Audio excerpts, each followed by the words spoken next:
दोस्तों नमस्कार।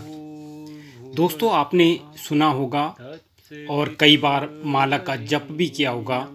तो कभी सोचा कि जप की माला में 108 मोती ही क्यों होते हैं, या किसी मंत्र का जाप 108 बार करना क्यों महत्वपूर्ण माना जाता है, क्यों इसे सर्वश्रेष्ठ मानते हैं। तो चलिए मेरे साथ, आज मैं आपको बताता हूँ कि माला में 108 मोतियों का क्या रहस्य है और किसी भी मंत्र को 108 बार क्यों जप किया जाता है।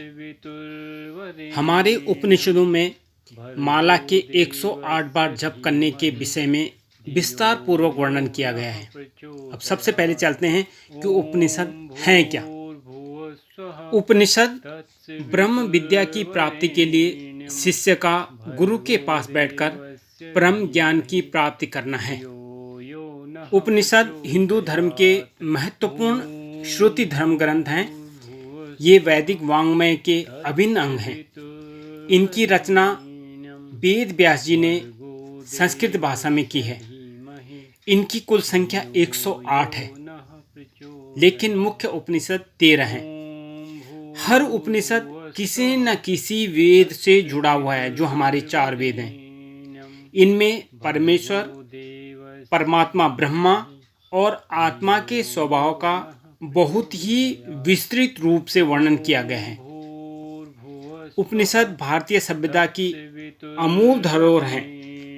दोस्तों, जो 108 उपनिषद हैं, उनमें से 13 उपनिषद मुख्य हैं, जो इस प्रकार हैं: ईशावास्योपनिषद, केनोपनिषद, कठोपनिषद, प्रश्नोपनिषद, मुंडकोपनिषद, मांडुक्योपनिषद, तैत्तरीयोपनिषद, ऐतरेयोपनिषद, छांदोग्योपनिषद, बृहदारण्यकोपनिषद, श्वेताश्वतरोपनिषद, कौशितकी उपनिषद, मैत्रायणी उपनिषद। और इन्हीं उपनिषदों में कहा गया है, पद शतानि दिवारात्रि सहस्राण्येकं विंशति एतत् संख्यान्तितं मंत्र जीवो जपति सर्वदा।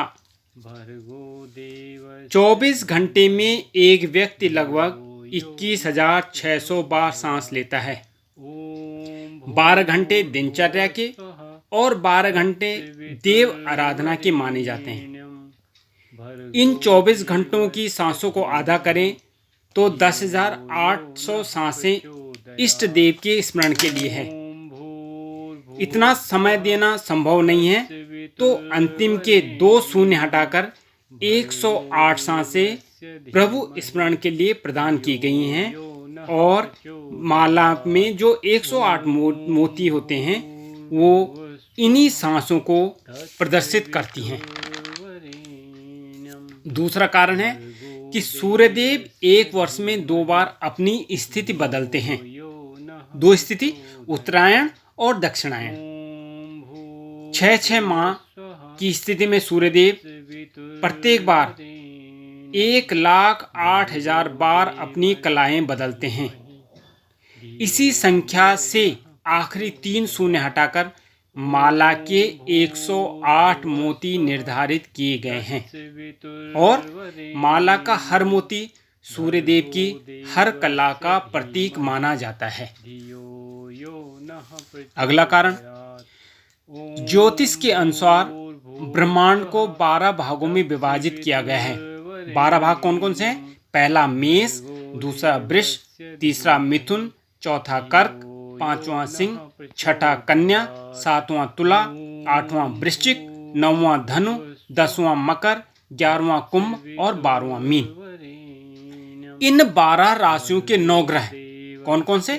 पहला सूर्यदेव, दूसरा चंद्र, तीसरा मंगल, चौथा बुध, 5वां गुरु, छठा शुक्र, 7वां शनि, 8वां राहु और 9वां केतु।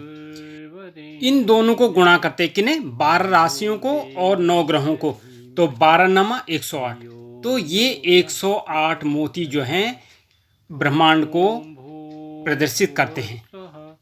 अगला कारण, हमारे हृदय में 108 नाड़ियां हैं और इसी के प्रतीकात्मक स्वरूप 108 मनकों का जप किया जाता है। अगला कारण, आकाश मंडल में कुल 27 नक्षत्र होते हैं। प्रत्येक नक्षत्र के 4 चरण होते हैं और 27 गुना 4 इसका योगफल आता है 108 चरण। माला का एक एक दाना नक्षत्र के एक एक चरण का प्रतिनिधित्व करता है और इसी कारण, और जो मैंने ऊपर भी बताए थे, उन्हीं कारणों के कारण माला में 108 मोती होते हैं। अब जप कैसे करना है? जप कैसे करते हैं? प्रत्येक माला में 108 मोती होते हैं और एक सुमेरु होता है जो लास्ट में होता है। यह माला का 109वां मोती माना जाता है, लेकिन इसका जप नहीं किया जाता है और इसी सुमेरु मोती से माला को दोबारा से पलटकर जप किया जाता है। जप करने वाले व्यक्ति को मानसिक रूप से स्वस्थ होना चाहिए और किसी भी साफ सुथरी जगह पर बैठकर जप कर सकते हैं। ध्यान रहे, जप की जो माला होती है वह नाभि से नीचे नहीं होनी चाहिए और नाक से ऊपर नहीं होनी चाहिए। लगभग हृदय के सामने आप हाथ करके उसमें जप कर सकते हैं। और अगर माला किसी थैली में या किसी कपड़े से ढकी हो तो बहुत ही अच्छी बात है। जिस मंत्र का जाप कर रहे हैं उस मंत्र को अपने हृदय में धारण करके उसी का स्मरण करते रहें और जाप करते समय मध्यमा उंगली का प्रयोग किया जाता है और अंगूठे से एक एक दाने को अंदर किया जाता है। और ध्यान रखें कि सुमेरु को क्रॉस न करें। जाप पूरा हो जाने पर अंत में सुमेरु को माथे से छूकर माला को पवित्र स्थान पर रख देना चाहिए। तो दोस्तों, इन्हीं सभी कारणों की वजह से माला में 108 मोती रखे जाते हैं। तो दोस्तों, इसी जानकारी के साथ आप सभी को मेरा नमस्कार और प्रतीक्षा कीजिए मेरी अगली रचना का। तब तक आप सभी का धन्यवाद।